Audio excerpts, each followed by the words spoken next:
Okay, so let us talk about, oh yes, here we go. There it is, the license to eat, which is what some people think pregnancy is. And this says Department of Pregnancy Safety, license to eat. Driver's license 023, too much. Date of birth is MYOB. Height 5'1", expires whenever, eyes brown, sex, yes, I'm preggo. And this is Ida eats a lot. Make no mistake, pregnancy is not a license to eat. It is a time in our lives as women, Lord knows I love food. It is a time in our life when it is socially acceptable to eat. It is when we are encouraged to eat. And so we think, hey, this is great. Again, this is where we get into trouble. Pregnancy is not a license to eat. And I have my little asterisk down here. It says pictures. And so I wanted to show you that with my first pregnancy, I gained, I think it was 67 pounds, which is of course way over what you should gain. And I didn't really use the pregnancy as a license to eat so much as I was busy in medical school running around on the floors, and I was always thinking, well, I don't know when I'm going to get to eat again, so I better eat now. And that resulted in me eating all the time. And so I gained an awful lot of weight, and I regretted every single ounce that I gained more than I should have. So diet. Let's talk about how we really should be eating. You are eating for 1 1/4. I mean, if you've been my patient, you have heard this speech. You're eating for 1 1/4, not for 2. I don't care what your Aunt Minnie says. If you're carrying twins, you're eating for 1 1/2. These numbers, by the way, and the 20 to 30 pound weight gain are based on what I think is an antiquated daily caloric need calculation of 2,000 calories a day. That is probably 30 years old, and the reality is most of us today, as we've made our lives more convenient, should probably really only be taking in 1,600 to 1,800 calories. But these calculations are still all based on a 2,000 calorie per day diet, and this number is based on the coming in at your ideal body weight. So 300 to 500 extra calories a day, that's really all you get for pregnancy. That's a 150 calorie snack at 10, 3, and 8 p.m. It's an apple, it's a yogurt, it's a cup of cottage cheese, it is not a bowl of ice cream, it is not a bag of chips and a jar of queso. And it's interesting, just kind of hearkening back to the, how our physiology is set up and how much things have changed. I don't know how many of you are reality TV buffs, but PBS had a program on, I don't know, 2 or 3 years ago. Frontier House is what it was called. And they took families from the East Coast and they stuck them into the middle of Montana into the living conditions of the 1880s. And these were individuals that literally consumed between 4,000 to 5,000 calories a day and still lost weight because, as time went by and, we made life more and more convenient for ourselves, we required fewer and fewer calories. And again, that 2,000 calorie standard is, in my opinion, outdated and comes from a time when, if you were working in a factory, you were doing something.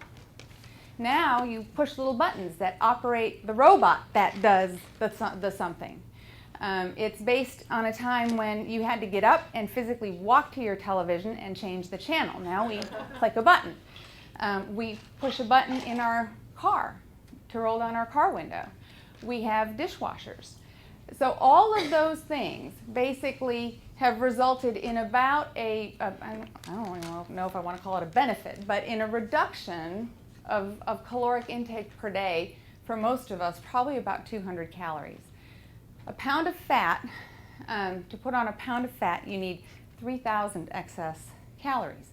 Well, at 200 extra calories a day, that's 15 days for me to put on a pound of fat. That's 2 pounds per month, and that's 10 pounds a year if you don't make adjustments for the fact that most of us now have desk jobs. We have much more sedentary work. And that's basically where that slow, sure creep comes from nowadays. Okay, so pregnancy, 300 to 500 extra calories a day. The building block for a human being is protein, not fat and sugar. So those 300 to 500 extra calories a day should preferably come from a protein source. Meats, nuts, eggs, the bean family if you like them, cottage cheese, which is whey protein, are the types of things that we should fish is great. If you don't get a lot of that in your diet, a lot of times those things don't smell very good to us, especially at the beginning of the pregnancy, and they nauseate us. It is fine to use supplements. Find a protein bar or shake, and I have my little, again, I'm not a stock owner. A protein bar shake. We like whey-based. I like whey-based better than soy-based.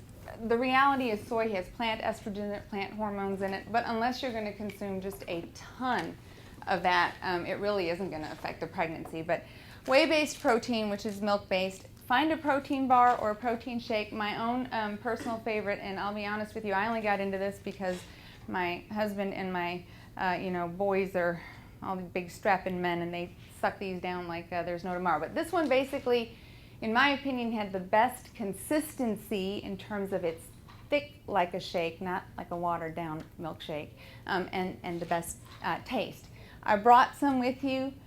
You're welcome to take one home on the way out. Make them cold, and then you also take the little Myoplex bars. That's my favorite protein bar. So yeah, find a supplement. The building blocks for the baby need to come from the diet. Babies are marvelous little parasites, and they will break down. You will break down your muscle mass to build the baby, and then I am left with a weak, wimpy mom who cannot push her baby out. Your fuel, so the sugar and the fat, is basically fuel, and that can come from our savings. That's okay. So just remember that protein has to come in your diet, and this is when I'm talking about my more really overweight ladies that I sometimes say, look, you don't need to gain anything as long as the protein building blocks are coming from your diet. You can run virtually everything else off savings, and some of those ladies truly don't gain anything. They're very motivated. They have a very good reason to be eating healthier, and those are ladies, in fact, who sometimes don't gain and may even lose during a pregnancy. I wrote down here, sad face. Fast food is the enemy. I know life is busy, and of course, as I was running out the door, I was ordering fast food for my children because life is busy. But fast food is really bad